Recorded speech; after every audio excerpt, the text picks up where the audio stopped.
First Lady Olena Zelenska, thank you so much for taking the time to do this interview. I just want to begin by asking about the summit that you're hosting. If you could just tell me a little bit more about it. Дуже дякую. Ми започаткували його 21-го року. Thank you very much. We've started it in 2021 as a platform for sharing thoughts, experience and common work for first ladies and gentlemen of the world. And luckily this format really works. We could see it basically from the first days and weeks of the Russia's full-scale invasion of Ukraine in 2022. As the First Lady of Ukraine, I saw my colleagues starting to help straight away, effectively, promptly. Many processes become faster when the First Ladies or gentlemen get involved. And so, in a couple of days, the third summit will take place, which will be dedicated to such a very hot topic as mental health. It's an important theme for discussions in many countries. Therefore, this year we gather the record number of the First Ladies and Gentlemen in various formats, online and in person, as well as record number of experts. А також рекордну кількість експертів. Yes, well, the World Health Organization says 1 in 4 people in Ukraine have their mental health has been impacted as a result of this conflict. Наскільки я маю інформацію, то вони кажуть, As far as I'm aware, 1 in 5 Ukrainians will feel the impact of the war on their mental health. Ukraine's health ministry estimates we will all feel the consequences even after the end of the hot stage of the war for up to 5, 7, 10 years. And more than 15 million of Ukrainians will need a special assistance in the area of mental health. послуг в сфері ментального здоров'я. You've got this national campaign for mental health called How Are You? But I guess how often do people ask you how you are? Це складне запитання. It's a difficult question. I can respond honestly, which will be a long answer, and the time set up for this interview will not be enough. Or I can respond the way we respond here to each other. I'm holding on. Really, for a year and a half now, we cannot be sure about tomorrow. We don't have confidence in our future. In a month or two, we have a huge hope for victory, but we don't know when it comes. And this long wait, constant stress, it has its toll. So everyone finds their own way here or stimuli to deal with it. For me, such stimuli are work, including our interview, because when you have the reason to wake up and go to work, it doesn't give you a chance to stop and think why this is happening to us. And I'm very much supported by inspiring stories of Ukrainians every day, because in every tragedy there is a story of saving, help, heroism, and it inspires me a lot. I'm holding on due to that. And so are, I think, most of my colleagues and friends. Цим я тримаюся. Я думаю, що і більшість моїх колег і друзів також. And the impact on the mental health of you and your family? Я думаю, що ми зможемо оцінити це трішки I think we'll be able to process that a little later. I think, though, it really has a toll on our children, because the uncertainty of what could happen tomorrow cannot make them happier. It's painful for me to watch that my kids can't plan anything. My daughter is 19. At such an age, young people, they dream of traveling, of new impressions, emotions. She doesn't have such an opportunity. We don't live together with my husband. The family is separated. We have an opportunity to see each other, but not as often as we would like to. My son misses his father. I do believe that people are brought up not by some guidelines, talks, but by the examples of their parents they see.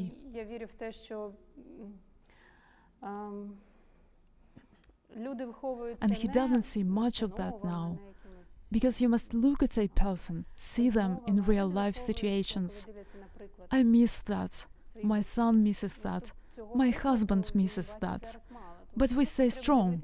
We have strength, both emotionally and physically, and I'm sure we will handle it together. What will be the consequences? I also benefit from the program I am involved with, because I try to get as much information as I can, including about myself. to be up to date. I don't think that my mental state is in trouble now.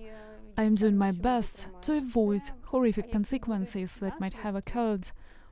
Well, let's hope that I can handle it and that I can use all the acquired knowledge for myself too. Зможу витримати і всі набуті знання використати для себе також.